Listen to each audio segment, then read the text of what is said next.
blaring in your ear, knowing you're about to embark on a full day's worth of classes, and yet something in you just can't quite get excited to learn? Like, you know you're going to work really hard all day, but you also know most of what you're about to hear will just bounce right off your brain? We all have days like that. But what if there's a reason why some students get more bored with school than others? It turns out our brains actually avoid thinking until precisely the right conditions. Contrary to popular belief, it's kind of a hassle for our brains to actually think when it comes to stuff we don't like. Because the brain was created for just that, avoiding thought. Because it takes a lot of effort to think, and it's sometimes a slow and painful process to delve into issues we find too weird or too uncomfortable. Maybe we don't like that teacher, or we hate that annoying guy who sits in the front row sipping his coffee way too loudly.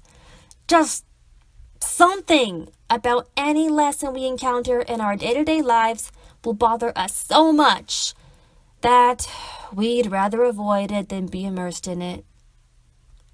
But when we like something, we don't gotta think about it as much. It's something that comes to you so naturally that the thoughts just fill in the gaps. So little problems you once struggled with, like maybe finding the fastest walking route to work or spotting the best Groupon deal, will be far easier to solve.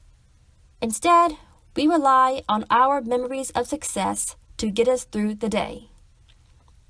So, how does this all tie back to education? Despite our brains being slightly confused as to how it thinks, our natural curiosity always takes over, especially when it comes to opportunities to learn.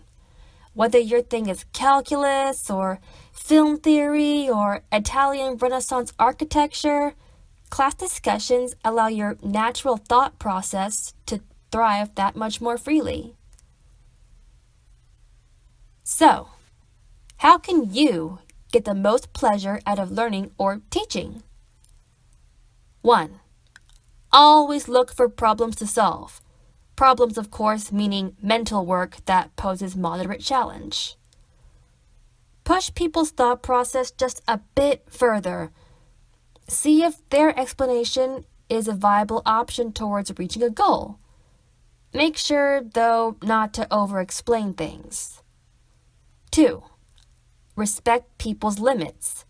If they're getting uncomfortable during discussion, know when to back off, or even sometimes saying you're sorry. 3. Be open to rewording your questions in case someone doesn't get it right away. 4. Know when to play devil's advocate. Has there been a lot of agreement, or even disagreement? Why not throw a little wrench into the works with a new thought?